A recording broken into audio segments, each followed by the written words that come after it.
Back in May of 2013, there was a club that was formed with the initials B and C. And Prince Devitt went to AJ Styles, to Kenny Omega and Jay White, with many members coming in this never-ending Bullet Club story. They just won't let this shit end for a t-shirt brand that isn't really that big of a seller. And now G.O.D., they're out of the club. What will they do? What can be done now that Jay White is leading this never-ending Bullet Club story? Oh, what will we ever fucking do? I'm John Rant with my review of New Japan Pro Wrestling's New Japan Cup 2022 Night 7 event. I was just going to pair this up with the Night 8 and 9 events, but you know what? This event pissed me off except for the main event, so let's talk about it. Let me know your thoughts on this show in the comments, please. I didn't think I'd be doing a singing intro, a badly done singing intro, for a New Japan review, but what the fuck? Why the hell not? Seriously, they will not let this Bullet Club shit end. It's a saga that never ends. Yes, it goes on and on, my friends. And if you thought the Guerrillas of Destiny and Kenta made Bullet Club at least palatable, well, now with the Guerrillas of Destiny out of the goddamn stable, now we have Kenta. Kenta's probably on his way out. So congratulations, you get Switchblade Jay Whiteo leading a whole bunch of just idiots. Just a goddamn hodgepodge of bullshit, and Gato does not know when to throw in the goddamn towel. Whew! Good fucking grief. This was not good. There were some good elements to this, pay-per-view. I mean, technically you do pay to watch it, but, you know, as far as cup events go, there was some hype behind this. And the opening tag matches, the first 4 matches were fine. I'm going to talk about that stuff. And Suzuki versus Hiromu Takahashi was a very good main event. It was uncomfortable. My chest hurts. Ouch, those chops. But seriously, the never-ending Bullet Club saga story, the world's gonna be irradiated. Like, half of the human race is gonna be on Mars, and Bullet Club's gonna go through another fucking incarnation. And it's a mystery to me why a lot more people seem to be tuning out of New Japan. Like, I don't see a lot of activity as far as, like, you know, people talking about the live events. And that's a shame because there's some really good talent in New Japan. There's some great talent on New Japan Strong. And it seems like they're cutting off their nose to spite their face. They're trying to reinvent the wheel. They're trying to go back to this freaking poisoned well. We are nearly 10 fucking years into the Bullet Club stuff. I mean, I know we have to get to May of 2022, so basically in 2 months, to get to the 9-year anniversary of the formation. And I get trying to do some stuff like that might juice things up, but look at the people involved in this group. Enough ranting about it.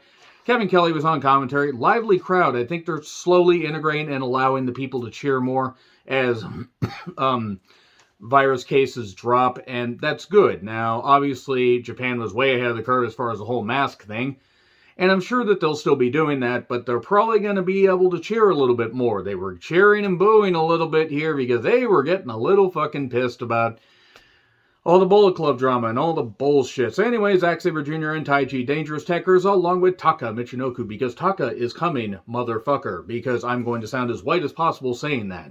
Took on Hiroki Goto, Yoshihashi, and Master Wato. What is he a master of? I have no goddamn idea. Way to the Grand Master. Why? What is his gimmick? So it was the usual stuff, and Shoto pinned Taka 1, 2, 3. It was about 7 minutes. It wasn't bad, it wasn't great, but it happened.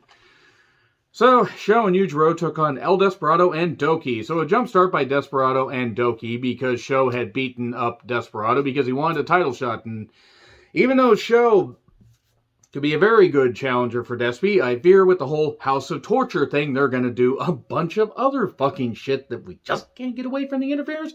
We just can't. Again, it's a wonder why more people aren't watching this tournament. It's a real shame. There's some good stuff to this tournament, but it just seems like they're tripping over their own goddamn legs here. And I hate to be critical of New Japan. New Japan Pro Wrestling, when they get things right, it's fucking incredible. Shingo versus Ishii. Okada versus Naito. Hiromu versus Suzuki. Even ELP versus Ospreay from last night was pretty damn good. When they get things right, it's really fucking great. So anyway, Big Juice ended up pinning Doki 1, 2, 3 because it's pretty much a guarantee that 11 out of 10 times Doki's going to take the pin in a match, especially if it's a tag match. Nothing against Doki. Got a killer theme. Rarely gets to be heard because he rarely wins. And then the United Empire against ELP, Ishimori, Fale, and Gato. Who asked for United Empire versus Bullet Club feud? Because whoever asked for that, just stop. Stop asking for it. Stop. Don't do this anymore. And I love Cobb. I love Aaron Hanare. Okan, I don't care for the gimmick. Ospreay, his best year was 2019. I'm going to keep saying that. ELP's good. Ishimori's good. Fale, his fucking knees are shot. It's like watching a boiled egg try to walk. And Gato, it's like watching somebody from Munchkinland try to fucking walk. Anyway, so yeah, Eliminator on Gato, so at least the right idiot took the pin. LIJ took on Okada, Tanahashi, and Yo. Finally, something good. Yay! The entrances took about 4 years, but that's alright because everybody had to get their entrances in. And Okada, the true god of pro wrestling, not Kenny Omega, unlike what Don Callis, that fucking idiot, has to say. Good pace as expected. Tana's just done, though. God, he can barely move when he has to practically shuffle across the ring. And I love Tana. I want him to be able to have a send-off match at next year's Wrestle Kingdom. He shouldn't keep wrestling. It's set unless he takes time off and just gets like complete knee replacements. And even then, I don't think it's really going to work. It took away a lot of Muda's mobility. But then again, I mean, Muda had been wrestling for quite a while before getting the knee replacements. So, Skull End taps out Yo. Wasn't a bad match.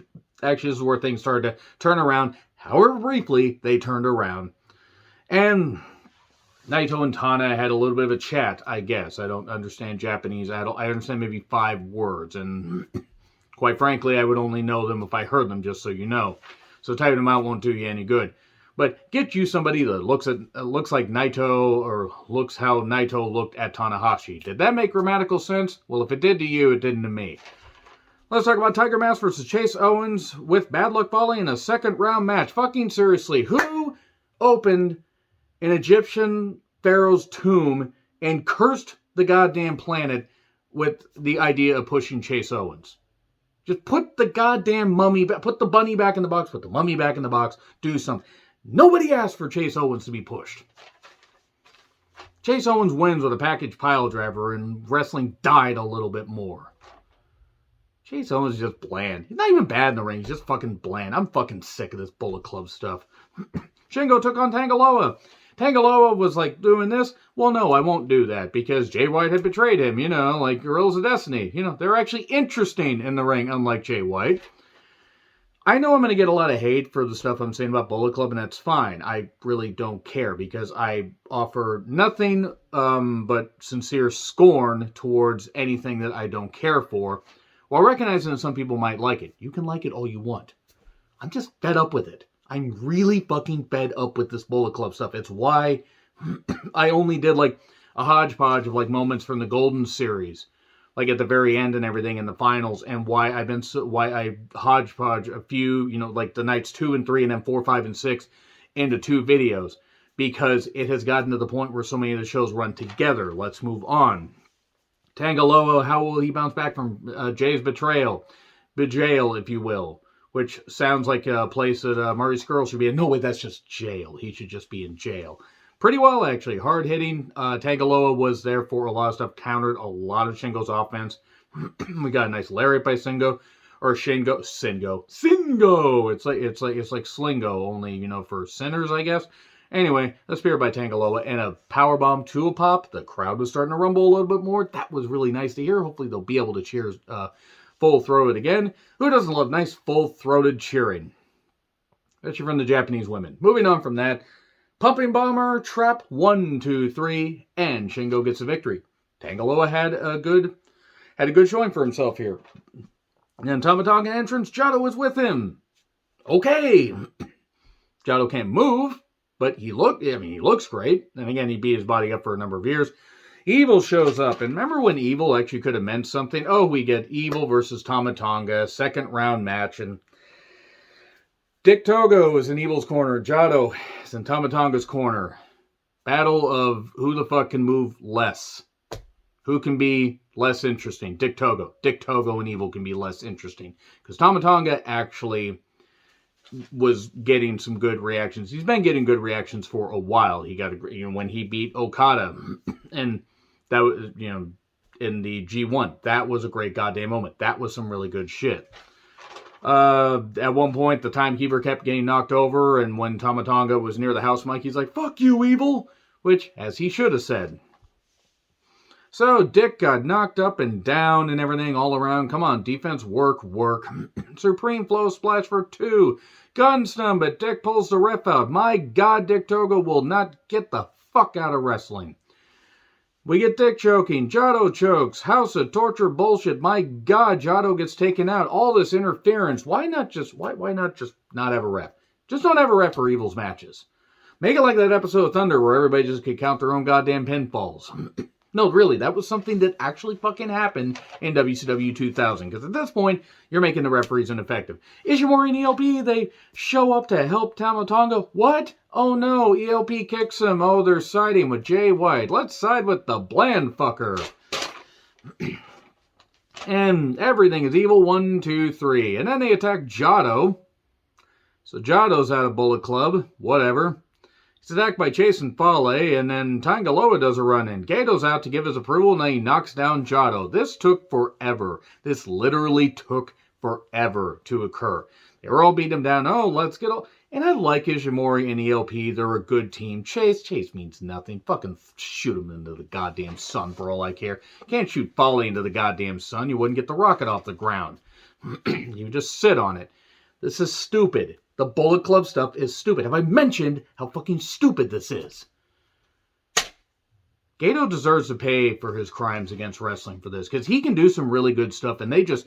Whoever is creatively putting this together, if it's not Gato, if it's somebody else, whoever is putting this stuff together with the Bullet Club deserves to basically be, whipped Starship Trooper style. And if you know, you know. I would say like the beginning of RoboCop, but maybe that's a little bit too... No, that's not actually a little too harsh. You are beating a goddamn dead horse at this point. I'm tempted to not review the rest of the goddamn tournament because of this stuff. If you don't see any other reviews, don't be surprised. We will see, though. They have Chase Owens late in this tournament. Way later than he should be. He shouldn't even be in this fucking tournament. They shouldn't have done 48 goddamn people. Because it's just not a good idea. Went down to 46 and God, this fucking Bullet Club stuff. I was literally just yelling. I was yelling at the goddamn monitor watching this because I'm like, who thought this was a good idea? Just Bullet Club stuff. Stop. Don't do this anymore. Minoru Suzuki and Hiromu Takahashi took on each other in the main event. And they chopped each other to death. Literally to death. It was uncomfortable. It was about 18 minutes of chopping in a 19-minute match. And, God, Suzuki's chest was bleeding. Everybody's chest was red. I think the fans in the front row, their chests were red. And Suzuki's hand was swollen at this point. Suzuki's laughing. Everybody get the fuck out of there right now. We get some other moves, like a shotgun dropkick and a few other things and a few near falls. We get a lariat that doesn't knock Suzuki down. He gets a sleeper hold, a knee lift, and it looks like he's going to get the victory. But no, sudden weird roll-up. 1, 2, 3. Hiromu Takahashi beats Minoru Suzuki. It makes sense. Here's why. Suzuki's going to be going away for for another U.S. tour. I think him and Ishii, actually. Which makes sense. Use guys that are maybe on the downside of their career, and that's nothing against Ishii, but he can only wrestle for so goddamn long. Same with Suzuki. Use them and get them out there and have some good matches for New Japan Strong and other indies and stuff like that, and get the most mileage out of them, because they've done all they really can in Japan. And Suzuki took a young lion back there probably to beat him. Oh no, he just threw him off the stage. Hiromu Takahashi is celebrating his win. That was a great moment. Well, it wasn't a great moment. It was all this fucking Bullet Club shit. It's goddamn atrocious. That was a really lengthy rant about Bullet Club. I want to say right now, fuck Bullet Club. I wish Bullet Club had never been goddamn invented. Because it does. Oh, Bullet Club's influence is felt worldwide. Yeah. So's fucking syphilis if you let it get out of control. And I don't think you want syphilis, even though syphilis would probably be less painful than putting up with fucking Bullet Club.